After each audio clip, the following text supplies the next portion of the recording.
Human body மொத்தமா பார்த்தா சென்சிட்டிவா தான் இருக்கும். ஏன்னா நம்ம ஒரு கல்லாலே, அதாவது ஒரு ஒரு மெட்டலோட நம்ம ஏற்பட்ட படல. அப்போ இவங்களுக்கு சில ப்ராப்ளம்ஸ் வரதா செய்யும். வந்துதான் இருக்கும், வந்துனே இருக்கும். அப்போ அவங்க என்ன செய்யணும்? அப்போ ஒரு சளி, அதாவது இரும்பல், அதாவது ஜுவரம், இப்படிப்பட்ட ஏதாவது இருந்தால் அப்போ வந்துடும். வந்தாலும் நம்ம என்ன கவலைப்படுற விஷயம் இல்லை அது. ஏன்னா கொஞ்சம் ஏதாவது ஒரு மெடிசன் போட்டுக்கினாக்கா, ஒரு 2 நாள் ரெஸ்ட் எடுத்துக்கிட்டாக்கா, ஸோ இதெல்லாம் கிளியர் ஆகிடும். அப்புறமா நம்ம செய்ய வேண்டிய வேலை, அதாவது கண்டினியூ பண்ணலாம். அதை பற்றி ஒரு கவலையும் கிடையாது. ஸோ சில பசங்கன்னு இல்லை, சில யாருக்காவது ஒரு கல்பட்ட நோய் இருக்கும், நல்பட்ட நோய் இருக்கும். ஸோ அது ஒரு நல்பட்ட நோய்னா ஒரு ஆஸ்துமா நினச்சிக்கோங்க. அதாவது டியூமர் இருக்கலாம், அதாவது ஒரு மென்டலி ரிட்டார்டடாக இருக்கலாம், அதாவது பல இப்படி நல்பட்ட நோய்ங்க நிறைய இருக்கும். ஸோ அப்போ அவங்க என்ன செய்வாங்க? அவங்களுக்கு கிளாசிக்கல் டான்ஸ் கற்றுக்கணும்னு இருக்கும். அப்போ அவங்க என்ன செய்யணும்? ஸோ இது இது ரொம்ப பெரிய பிரச்சனையா இருக்கும். ஏன்னா இன்னைக்கு நாளைக்கு பேரண்ட்ஸ் யாருமே அவங்க பசங்க ஏதாவது கேட்டாக்கா முடியாதுன்னு சொல்ல இதுல இல்லை. அவங்க ஏன்னா பசங்க எது வேணாலும் அவங்களுக்கு அது ஏற்பாடு பண்ணிட்டு இருக்கிற காலம் இது. ஸோ எங்க டைம்ல அப்போ கொஞ்சம் ஏதாவது ப்ராப்ளம், பசங்களுக்கு ஏதாவது நோய் இருந்தாக்கா, நாங்க அது பண்றோம் இது பண்றோம்னாக்கா, உனக்கு அது வேண்டாம் நீ இது பண்ணு, நீ இது வேண்டாம் அது பண்ணோம்னாக்கா அவங்க ஒத்துக்கிட்டு இருந்தாங்க. அப்படி ஒரு ஒபீடியண்டா இருந்தாங்க. ஆனா இப்போ பசங்க அப்படி இல்லை. பேரண்ட்ஸும் அது அப்படி நினைக்கல. அவங்க பசங்க என்ன வேணுமோ அதை செஞ்சிடணும்னு இருக்கிறாங்க. பேரண்ட்ஸ் கூட நாங்க என்ன பசங்க கூட நாங்க எது வேணுமோ நாங்க அது கத்துக்கலாம் ஆகணும்னுட்டு ஒரு அடம்பிடிக்கிற மாதிரி இல்லை. அடம்பிடிக்காத முன்னாவே பேரண்ட்ஸும் அவங்க ஏற்பாடு பண்ணி இருக்கிறாங்க அவங்களுக்கு. ஸோ அப்படியேப்பட்ட விஷயங்கள் உங்களுக்கு ஏதாவது வந்துச்சான்ட்டு நிறைய வந்திருக்குங்க. இப்படி ஒரு ஆஸ்துமா இருக்கிற பசங்க வந்திருக்காங்க. அப்புறமா பிரெயின் டியூமர் இருக்கிற பசங்க வந்திருக்கிறாங்க. அப்புறமா இப்படி கொஞ்சம் மென்டலி ரிட்டார்டடா இருக்கிற பசங்க வந்திருக்கிறாங்க. அவங்களுக்கு இப்போ அந்த பேரண்ட்ஸ் கூட என்ன ஆசைன்னாக்கா, அவங்களுக்கு டாக்டர்ஸ் சொன்னாங்களா, நீங்க இது சின்ன வயசுலயே வந்திருக்க இந்த ஆஸ்துமா இப்படிப்பட்ட விஷயங்க, இது வர வர அவங்க வளர்ந்தாக்கா அவங்களுக்கு கிளியர் ஆயிடும் சொன்னாங்களா, அது போயிடும்னு சொன்னாங்களா. ஸோ அதுக்காக நீங்க ஏதாவது கிளாசிக்கல் டான்ஸ், அதாவது ஸ்விம்மிங் இப்படியாப்பட்டது கற்றுக் கொடுங்க, கண்டினியூ பண்ணுங்கன்னு அப்படி சொல்லியிருக்காங்க. ஸோ அப்படிப்பட்ட பேரண்ட்ஸ் சில பேர் வந்திருக்கிறாங்க. வந்து என்ன கேட்டாக்கா, நான் முதல்ல இப்போ எனக்கு ஒரு மெடிக்கல் பேக்ரவுண்ட் இருக்கு. அப்போ நான் மெடிக்கல்ல ரேடியாலஜில ஏதோ கோர்ஸ் பண்ணேன். அப்புறமா அப்படியே எங்க வீட்டில் எல்லாரும் மெடிக்கல்ல இருந்தவங்க. நான் அதுக்காக எனக்கு ஒரு பயம் இல்லை. அது இருந்தாலும் அவ்வளோ பயம் இல்லை பசங்களை, இப்படிப்பட்ட பசங்களை சேர்த்துக்கிறதுக்கு. ஸோ சில பேர் எப்படி இருப்பாங்க, அவங்களுக்கு அந்த மெடிக்கல் சைடே அவங்களுக்கு டச் இல்லை. ஸோ அப்படிப்பட்டவங்க சடனா இப்படிப்பட்ட பீமாரி இருந்த நோய் இருந்த ஒரு பொண்ணு சேர்த்துடுறோம், நீங்க ஜாயின் பண்ணிக்கோங்க, அவங்க ரொம்ப பயப்படுறாங்க, வசனப்படுறாங்க. அப்புறமா வேண்டான்னு கூட சொல்லிடுவாங்க. ஸோ முகத்து மேலேயே அப்படி கூட இருக்கும். ஏன்னா அவங்களுக்கும் ஒரு பயம் இருக்கும்ல. ஸோ அப்படி கூட இருக்கும். ஸோ நான் முதல் நான் கூட அவ்வளோ தைரியமா என்ன சொல்லலை. நான் சில அஸ்துமா பசங்க யாராவது இருந்தாக்கா கூட அவங்க பேரண்ட்ஸ் பின்னாடி கேட்டாங்க ஒரு 4-5 வாட்டி, நீங்க எப்படியாவது எங்களுக்கு அவளை ஒரு கிளாசிக்கல் டான்ஸர் ஆகணும், எங்களுக்கு என்ன இல்லைங்க, அது ஹெல்த் இம்ப்ரூவ் ஆகும், அதுக்காக தான் ஜாயின் பண்ணி இருக்கிறோம். ஆனாலும் பண்ணாலும் கொஞ்சம் ஏன்னா நான் ஹாபி டான்ஸ் கிளாஸஸ் இல்லை, இந்த ஒரு ப்ரொஃபஷனலா இருக்கும். ஸோ இப்படியாப்பட்ட ப்ரொஃபஷனலா தான் இருக்கணும். அந்த டைம் ஸ்பெண்ட் பண்றது ஒரு நல்ல இதுக்காக தான் ஸ்பெண்ட் பண்ணணும்னுட்டு நாங்கள் உங்ககிட்ட ஜாயின் பண்றோங்க சொன்னாங்க. ஸோ அப்புறமா அவங்க என்ன சொன்னாங்கன்னாக்கா, அந்த டான்ஸ் கிளாஸ்க்கு போன பிற்பாடு அந்த பொண்ணு நல்லா படுத்து தூங்கும் அந்த சாயங்காலம், அதாவது ராத்திரி. அப்போ இவங்க வேலைக்கு அப்படி இப்படி தெரிஞ்சு நின்றாக்க பெட்ரூம்ல பாக்குறாங்க எப்படி இருக்குதுன்னு. இந்த அட்டென்ஷன் இருக்கும்ல பசங்கன்னாக்கா. ஸோ ஒரு வாட்டி அசையவே அசையாதான் அந்த பொண்ணு. ஸோ அப்போ என்னாச்சும் ஏதாச்சும் ஒரு மாதிரி பயம், போயிடுச்சு இருக்குதோ இல்லையோன்னுட்டு போய் கூட இப்படி அசந்து பார்த்தோம் நாங்க. அப்படின்னு சொல்லுவாங்க. எப்போ சொன்னாங்கன்னாக்கா, இது அவங்க அரங்கேற்றம் பண்ணப்போ, கஜ பூஜை பண்றப்போ, அந்த சமயத்துல எனக்கு சொன்னாங்க. அப்ப நான் கொஞ்சம் எனக்கு ஒரு மாதிரி ஷாக் ஆயிடுச்சு. My God! இவ்ளா மனசுல இப்படிப்பட்ட ஒரு ஒரு தியாகம் போல இது.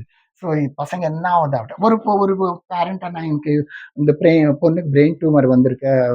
ஃபர்ஸ்ட் ஸ்டேஜ், செகண்ட் ஸ்டேஜ் இருக்குதுன்னாக்கா, நான் சொன்னேன், "வேண்டாங்க. அது டான்ஸ் ஆனா ரொம்ப கஷ்டமானது. அப்படி வேண்டாம் வேண்டாம்ன்னு" 1, 2 மாட்டி நானு ரெஃப்யூஸ் பண்ணாக்க அவங்களுக்கு ஒரு மாதிரி மனசு கஷ்டமாயி போச்சு. என்கிட்ட என்ன சொன்னாங்கன்னா, "சார் எங்க பொண்ணு டான்ஸ் பண்ணிட்டு உங்க கிளாஸ்ல கூட டான்ஸ் பண்ணிட்டு இறந்தாலும் எங்களுக்கு என்ன ப்ராப்ளம் இல்லை.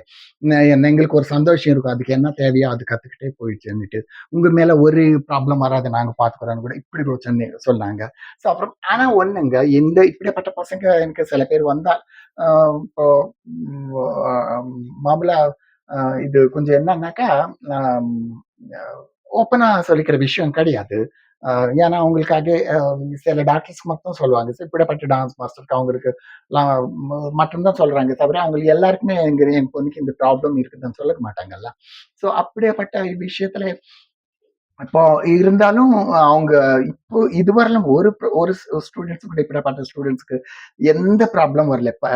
மேற்கொண்டு அவங்க பெருசாயிட்டாங்க, வேலை பண்ணின்னு இருக்கிறாங்க. இப்போ டான்ஸ் கிளாஸ் கத்துக்கிட்டு கூட அப்புறமா கல்யாணம் ஆயிட்டு இருக்கிறாங்க. அவங்க இப்போ கன்டின்யூ பண்ணியிருக்கிறாங்க. அப்புறமா சில பேரு ஃபாரின் கண்ட்ரீஸ் எல்லாம் போயிருக்காங்க. ஸோ அவங்க இப்போத்துக்கும் எனக்கு கிரீட்டிங்ஸ் அது இது Facebookலயும் எதுலயும் அனுப்பினே இருப்பாங்க. "எப்படி இருக்கீங்க சார்?" அப்படி இப்படி. அவங்களுக்கு ஒரு மாதிரி ஒரு சந்தோஷம், ஒரு கிருத்தஜ்ஞதை இப்படி போல.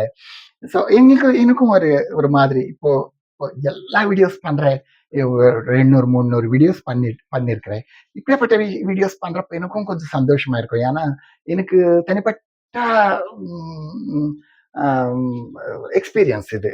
ஏன்னா எல்லாருக்குமே நான் சொல்லிக்க மாட்டேன் இப்படியாப்பட்ட விஷயங்கள. சில சில டைம்ல தான் நான் சொல்ல முடியும். சில பேருக்கு தான் சொல்ல முடியும். இப்படியாப்பட்ட விஷயத்த இப்படி இவ்வளோ ஒரு நல்ல விஷயம். ஆனா மற்ற ஸ்டூடண்ட்ஸ் கூட ஒரு மோட்டிவேட் ஆயிருக்கணும்னுட்டு. ஸோ அதுக்காக நானும் உங்களுக்கும் சொல்றேன். உங்க பசங்க யாராவது கத்துக்கணும்னு இருக்கிறாங்க.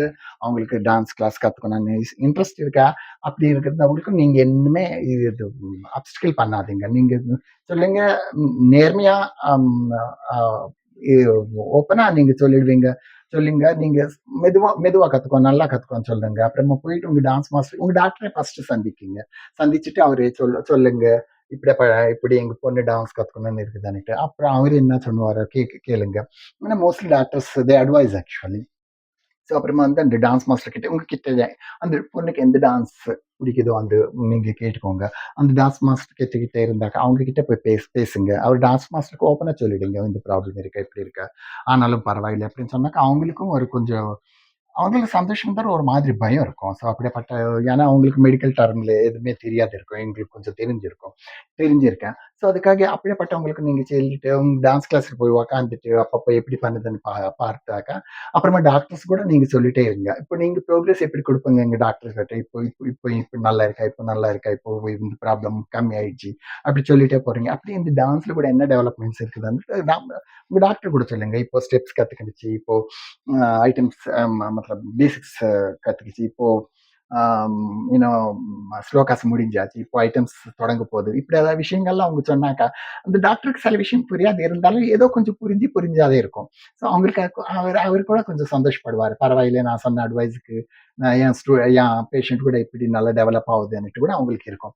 ஸோ உங்களுக்கு இப்போ ஒரு விஷயத்துல ஒரு விஷயம் மட்டும் பாராட்டணுங்க. ஏன்னா ப்ரோகிராம்ஸ் ஆகுறப்போ, இப்போ நல்லா இருக்கிற பசங்க எவ்வளோ அழகா, எவ்வளோ ஸ்பீடா, எவ்வளோ யூனோ ம் வெலாசிட்டியா பண்றாங்களோ, அப்படியே இந்த ப்ராப்ளம் இருக்கிற பசங்க கூட அந்த டைம்ல அவ்வளோ அழகா அவ்வளோ நல்லா பண்றாங்க அவங்க கூட சேர்ந்து. அப்புறமா சில பேரண்ட்ஸ் எனக்கு மிச்ச பேரண்ட்ஸ் வந்து எனக்கு சொன்னாங்க, "என்னங்க உங்க ஸ்டூடெண்ட்க்கு டான்ஸ் கிளாஸ்க்கு டான்ஸ் ப்ரோகிராம்க்கு எதுக்கு அலோவ் பண்ணீங்க? அந்த பொண்ணுக்கு ரொம்ப கஷ்டமா இருக்குது. ஆனாலும் இது பண்ணிட்டு இருக்குதுன்னாக்கா" நான் சர்ப்ரைஸ் ஆயிட்டேன். ஏன்னா நான் கண்டுபிடிக்கல அது டான்ஸ் பண்றப்ப கூட.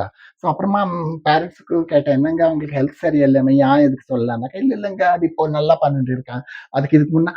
இதுக்கு முன்ன அவங்க டான்ஸ் கிளாஸ்ல இன்ஹேலர்ஸ் வச்சுக்கின்னு கத்துக்கிட்டு இருந்தாங்க. ஸோ இன்ஹேலர்ஸ் வச்சுக்கின்னு கத்துக்கிறது, அப்புறமா டான்ஸ் வந்தப்போ டான்ஸ்க்கு சில மத்திய மத்தியல நான் உட்கார வைக்கிறேன். பசங்க கொஞ்சம் டயர்ட் ஆயிட்டாங்க. அப்போ அவங்க இன்ஹேலர் யூஸ் பண்ணுவாங்க. அப்புறமா ஏஞ்சி அப்புறமா நான் நினைச்சேன், ஐயோ! இவ்ளோ கஷ்டப்படுதோ! வேண்டான்னு சொல்லணுமான்னு. இல்ல சார் நான் பண்றேன்னுட்டு அப்படி வச்சுட்டு வந்து அப்புறம் நார்மலா பண்றாங்க. அவங்க மறந்துடுவாங்க அவங்களுக்கு இருக்கிற ப்ராப்ளம் கூட. ஸோ அதுக்காக அப்புறமா பேரண்ட்ஸ் சொன்னாங்க, இல்லங்க அது இப்ப நல்லா தான் பண்ணியிருக்கிறா. அதுக்கு என்ன ப்ராப்ளம் இல்ல. ஸோ அப்படின்னு சொன்னாங்க. ஸோ அப்படி எனக்கு கொஞ்சம் பயப்படுற விஷயம் ஆனாலும் அவங்க இவ்ளோ அழகா, இவ்ளோ டெவலப் ஆயிட்டாங்க. இவ்ளோ நல்லா பண்றாங்க. அவங்களுக்கு ஒரு டிஃபரன்ஸே தெரியல. மிச்ச நானே கண்டுபிடிக்க முடியல. ஸோ இப்படியாப்பட்ட ஒரு டெவலப்மெண்ட் வந்திருக்க பிற்பாடு, அவங்களே எதுல குறைன்னு சொல்ல முடியும் நம்ப? ஸோ அதுக்காக உங்க பசங்களுக்கும் கூட, உங்க ரிலேட்டிவ்ஸ், உங்க சிஸ்டர்ஸ் யாராவது இருந்தாலும், அவங்களுக்கு இப்படி நல்லா ஒரு கிளாசிக்கல் டான்ஸ் கத்துக்கணும்னு இருந்தாக்க, நீங்க அவங்களுக்கு ஹெல்ப் பண்ணுங்க. அதாவது என்கரேஜ் பண்ணுங்க, மோட்டிவேட் பண்ணுங்க. ஸோ இந்த வீடியோ இப்படியாப்பட்ட விஷயம் சொல்றதுக்கு கூட எனக்கு ரொம்ப சந்தோஷமா இருக்கு. ஏன்னா, யாரும் யாருமே டிசப்பாயிண்ட் பண்ண விஷயம் இல்ல கிடையாது. இந்த அ ஆ நாள்பட்ட நோய் இருந்தாலும். ஸோ ஹேப்பிலா நீங்க ஜாயின் பண்ணுங்க. அப்புறமா உங்க ப்ரோகிரஸ் பாருங்க.